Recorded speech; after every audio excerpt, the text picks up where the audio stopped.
MTN SME Hub. Link to growth. Link to success. Link to the ultimate resource for business advice and insights.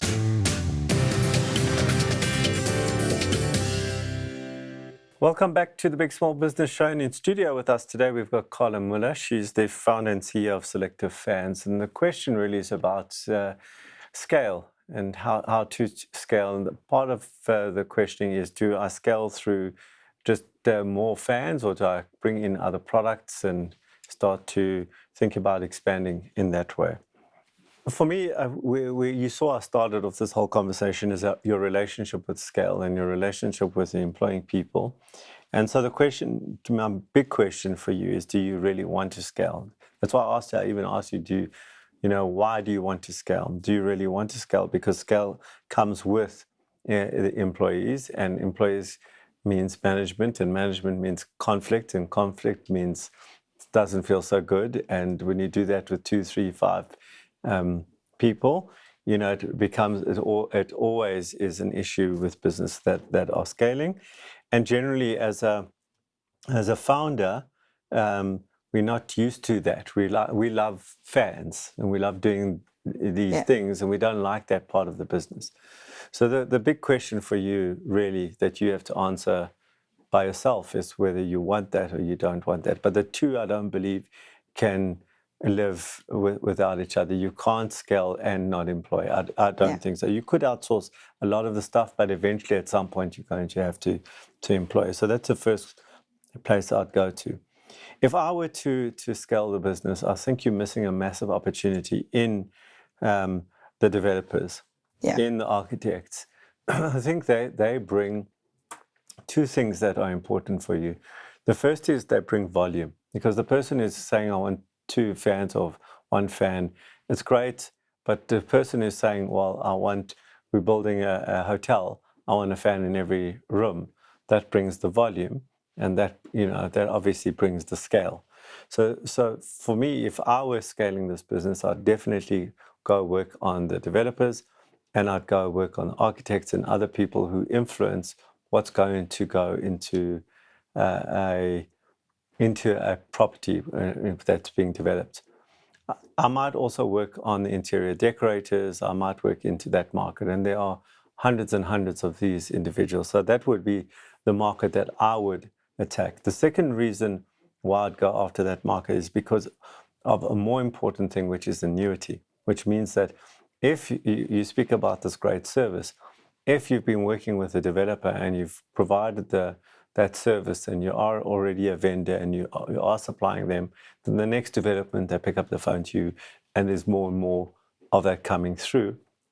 And these are people this is a channel to market that provides that annuity. And why that's important to provide the annuity is because if you ever decide to sell the business, you get a much higher valuation on a business that's got constant revenue from the same base than, if I had to buy a fan from you, I'd buy it once every 10 years if I might move to another house or, whatever the case may be. Whereas a developer is this ongoing, source of revenue. I come back to what's your value proposition to all these individuals. And that to me is that you mentioned stock and that I've got stock on hand. Now, once again, we talk about scale, and I asked you where you operate from, and I suspected that you operated from home. But if you doubled or tripled, I don't know how big your garage is, but I can't imagine it could handle 3 or 4 times the stock that's in there. And so that means now moving to a warehouse, or having a warehouse, or outsourcing that part for somebody else to stock that and deliver it on your behalf, of what they call 3PL, third-party logistics. They would house it and then ship it for you, and you would be the marketing arm for that. And that means margins disappear, okay, which means generally if you want to keep the margins, your price goes up and then you're less competitive.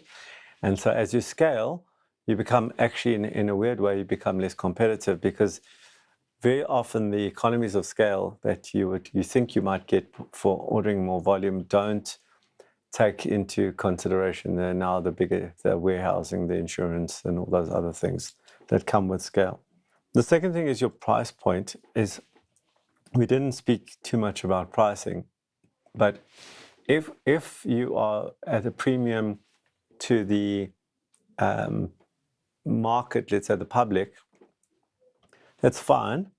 But if you're going into the developers market and the architects, then price is of consideration. So you have to find the right sweet spot between the quality, the look, and the price. So that once again, it might change the way that you choose your product for those markets. And then the diversity of choice would be the third thing, is that we've got a great diversity of choice. So what it sounds like is that you've got great taste, you've got a good eye for the product that will sell, and don't underestimate how good that important that is. So in the retail clothing space, you'd be like a buyer. Buyers have got a certain eye, know what's going to sell and what's not going to sell. So you've got that buyer's eye, which is very, very important.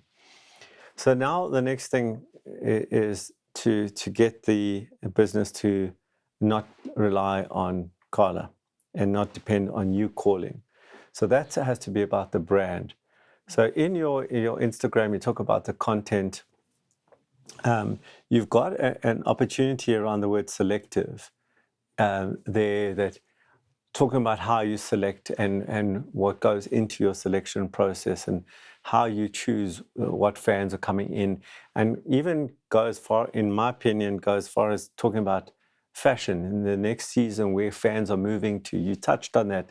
That's old fashioned. What makes an old fashioned fan versus a new fan?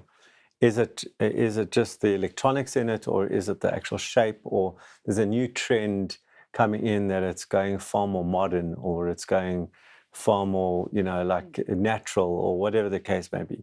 You have to be that person that speaks to that. So you have to be very conscious of not building the brand around Karla, but using your brand to build it around Selective. And why I'm saying that is, if you want to sell, if the brand is built around Karla, it's hard to sell because the value's in you. So rather make sure that you are building the Selective Fans brand as the brand that provides diversity of choice, the right pricing, and has always got stock. And of course, the other thing, which is your customer service. So a lot to think about there. I hope you get a lot more, excuse the pun, fans on the show. I hope that helps. Thank you so much. Well, that's it for today's show. Do remember, if you think it, write it down and make it a reality.